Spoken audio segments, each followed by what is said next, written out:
Welcome to this video for the final round highlights coverage of the candidates tournament. Yeah, this is the final round, but in a way not the most exciting round because we already have a winner of the event. Former world champion Vishy Anand has qualified to basically a return match against Magnus Carlsen, which is really a sensational result. I think I'm not quite sure. I'm not the type of person who checks the betting odds before the tournament, but I think you could have made really good money if you would have actually predicted Anand to win the tournament and bet on it and on some online site. Okay, so let's still look at the games of this final round. I'm starting with the game Topalov Andreikin.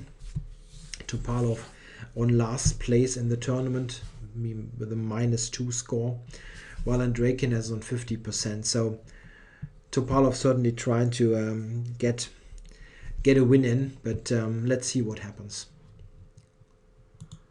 We get a Rui Lopez, and I think it actually is quite remarkable that they all play the Rui in this event.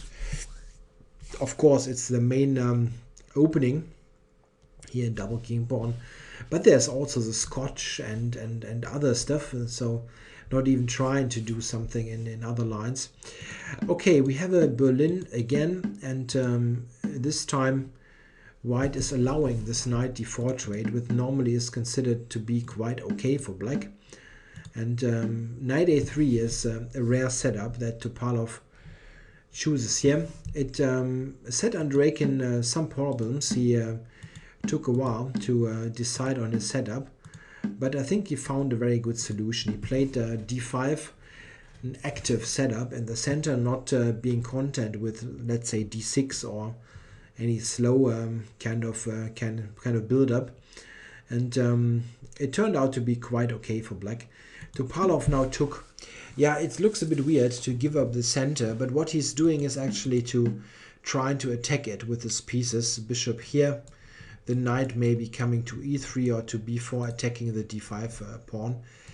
But Andreikin is playing in an active manner. He plays g5 to finally unpin the knight, and then puts his pieces actively to g4 here, the bishop, and now d4, just preventing this knight e3 idea to activate White's piece. The only issue is that, of course, he's got a weakened king side. This has led to some weaknesses, most notably on f5. And we see that, in fact, Topalov makes some slight progress here. He opened the center, and after some moves, check, really got near the f5 square, and by very concrete play now Andreikin neutralizes White's activity. Queen here, and it looks a bit tricky. Isn't White coming here, but he has a good move. He plays queen e4. This was certainly anticipated in advance, that now White is almost forced to exchange queens. Yeah, d4 is also hanging. If you go here, there is bishop, to d8. What Topalov tried is something different. He tried knight f5, just attacking on h6, and black really cannot just ignore this. He gave up this pawn simply for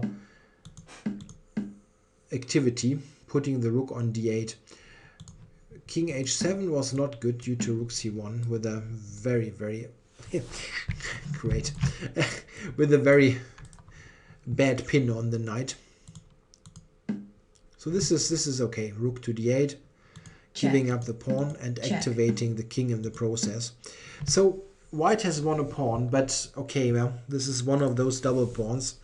It's not like he's getting a pass pawn soon. And it turned out that especially the knight on e6 was a very good defender.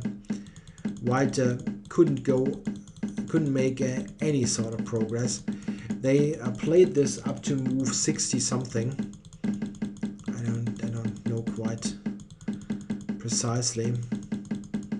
yeah, till here, and there was simply no progress to be made. Topalov tried hard, but there is nothing to do really. So draw for those two. Andreikin, I guess, pretty satisfied with his result, but Topalov is certainly glad that this affair is over. He's on a -2 score and on last place. All right, so next game to look at is Mamedyarov Kramnik. Both players on a 50% score.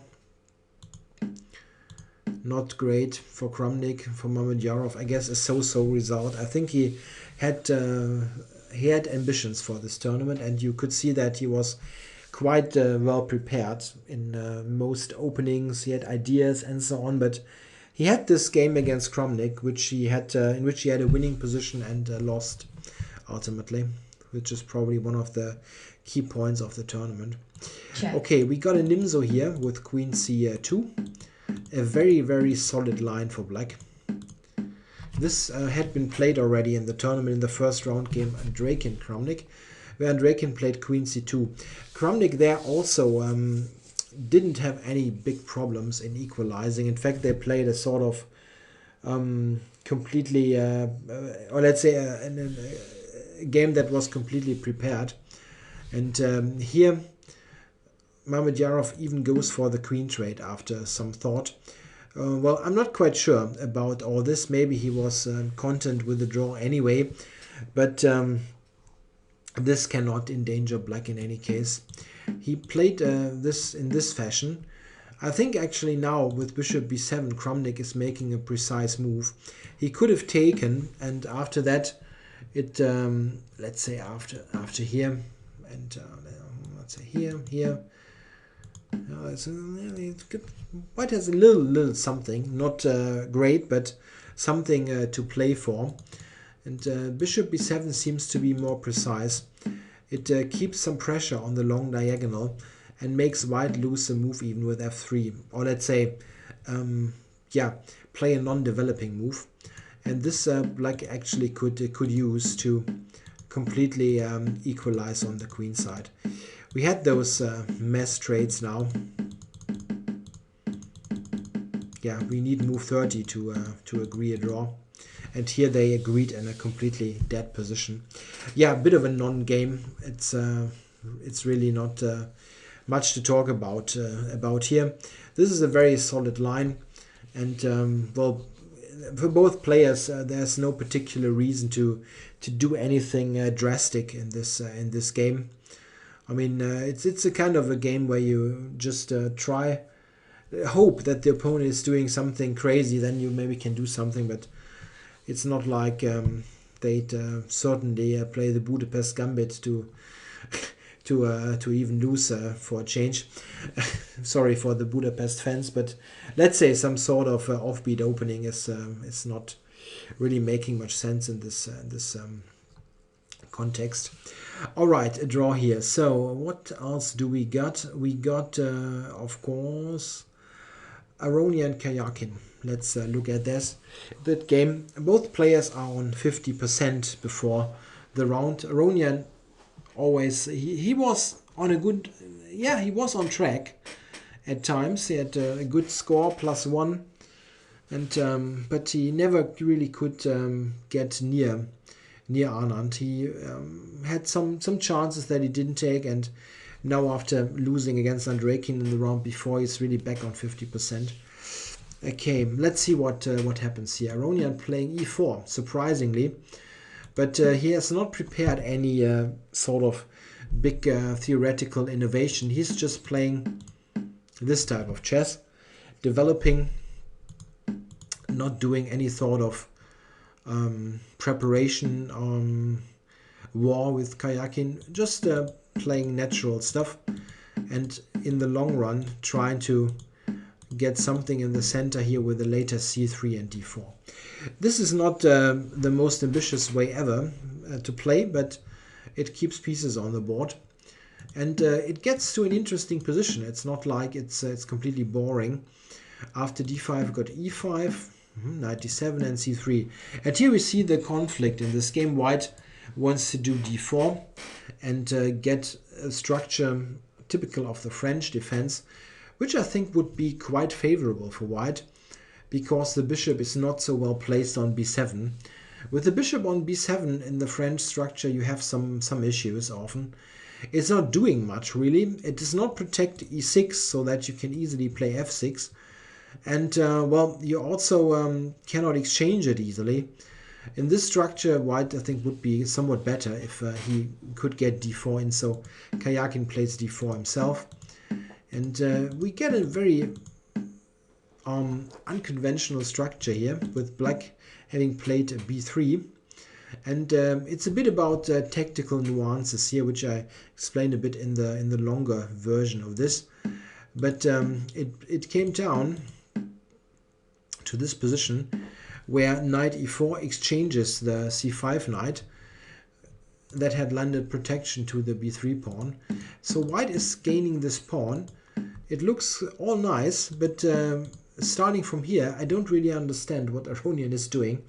I'm honest with you, I don't understand it. He's now not playing b4 to, just advancing this weak pawn, trying to keep it, but he's setting up this kind of passive defense against black's pressure, which does not lead to anything. And in fact, here, after this, Karjakin has a nice chance that he takes. He sacrifices the exchange on f3, which Aronian could have prevented with bishop d3, for example, here. And it just... there's not much happening. I think white had some chances before for an edge, but this is just good compensation. Yeah, after queen c1, Karjakin sacrificed the exchange. It's a full exchange. Black has got no pawn for that, but it's still a very good compensation. The dark squares are really weak, and the knight can easily join the action on e5. We see that black is getting a substantial initiative here, and now even gets to use the rook here on the 5th rank, which was prevented now with h4, so that no rook is coming to g5. Now, a couple of moves later, black got the exchange back and had a generally nice position, no doubt about that. Here there was a question: should you go queen g4, exchanging queens, which leads to a somewhat uncomfortable endgame, or queen g3, not going for the endgame? Maybe the endgame was better. This now is quite an uncomfortable position. I think Aronian had just based his play on calculation. He thought that now f4 is a threat, so rook f4 is the way to go, and then rook d4. This is what he had planned, I believe, and thought that this is a tenable position. That's maybe true. Check. But it's just so uncomfortable. White's king is a constant worry. This pawn is weak. Bishop is not great. It's just not much fun. I mean, it's also very tricky to analyze, to determine what kind of defensive setup white should have tried. At the end, after long maneuvers, Aronian actually didn't find the best defense going up to this point. Here he probably needed to play queen g2, which is very ugly, but what he did is losing after queen b2. The problem is that you cannot move the bishop here. Just e4 that you can take. Check. And you have no way really to do things here. Got this coming. Here white is already losing material. He gave up the bishop in that way. Check. And well, could have resigned with a clear conscience, but he continued a couple of more moves, probably being Check. very much disappointed by Check. all of this. Check. And doing this in a very quick, fast-forward manner. Here, Aronian resigned to really complete a really disappointing tournament for him, being the pretty much clear favorite of the event before it, and at the end ending with the -1 score, losing the last 2 games. Yeah, of course, if he plays those 2 games it's not much of a difference. What I was trying to say, it's not great to lose those two, of course, but it was not really going well before even. I think a very important point was, besides the fact that he lost the first game against Anand, which was quite bad in terms of tiebreak situation and so on, but I think one key point was the game that he lost against Mamedyarov with black, where he got in this very sharp preparation that terribly backfired. And after that, I think he was almost out of it. Not really. I don't think he really had a big chance anymore after the loss in this game. Okay, so the final game to cover is the game of the winner, Vishy Anand against Peter Svidler. And yeah, well, as Anand said after the game, he wanted to play a safe game. Okay, let's see how this looks like. Also because it turned out that they had quite some celebration after he qualified, of course. If I'm not mistaken, Arnold is not drinking any alcohol, so it wasn't a kind of hangover situation here in the board, but it's just clear that he wanted a safe game. And this is by allowing the marshal, you usually get that on this level because white has many lines available against the marshal attack that are very safe. And d3, queen f3 is such a line, it seems. I had a look at the brief theoretical outlines of this. I'm not an expert at all of the marshal attack, but it seems that this is a very safe line. Queen f6, and this is all latest fashion. Here black has actually a big threat, bishop g4. This you should look at like this, and the queen is trapped, surprisingly. This is why bishop d1 was played. It looks a bit odd, this bishop move, but okay, you needed to cover this idea. And it basically forces black to take on d3, giving the pawn back.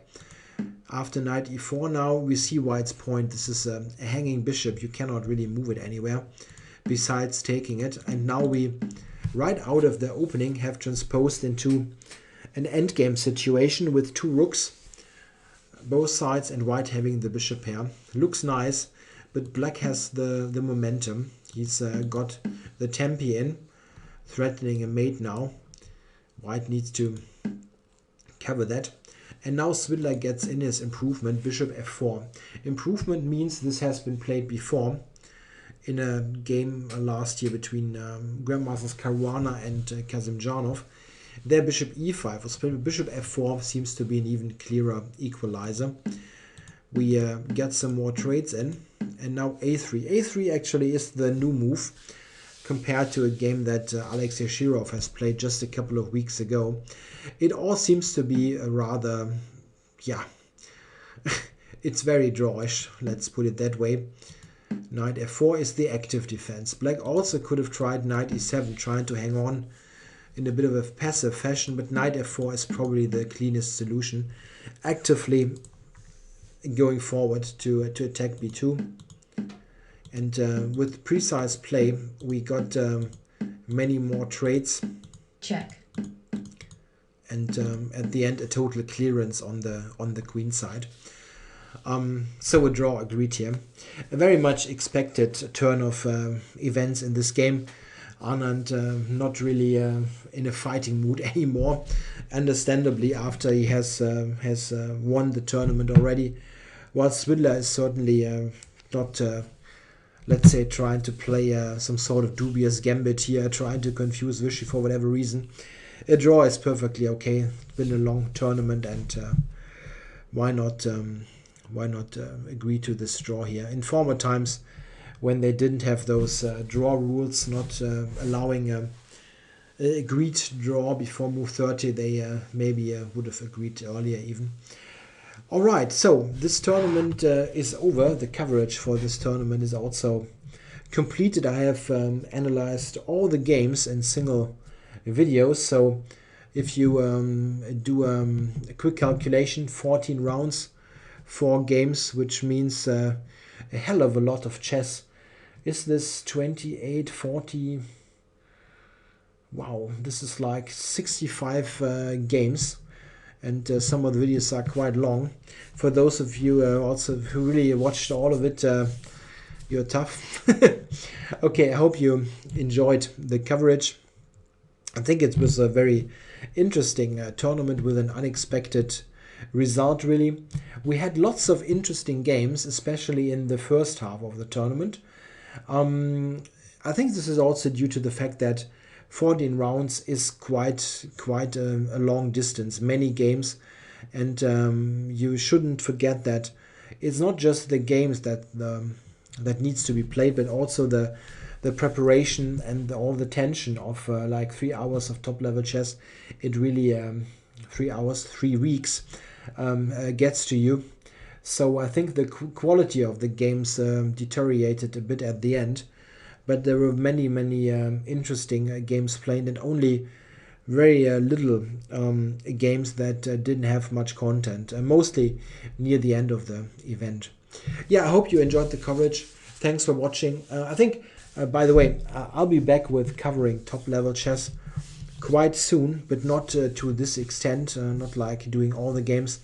There is a remarkable tournament coming up, the Gashimov Memorial Tournament, and this will also feature the world champion Magnus Carlsen.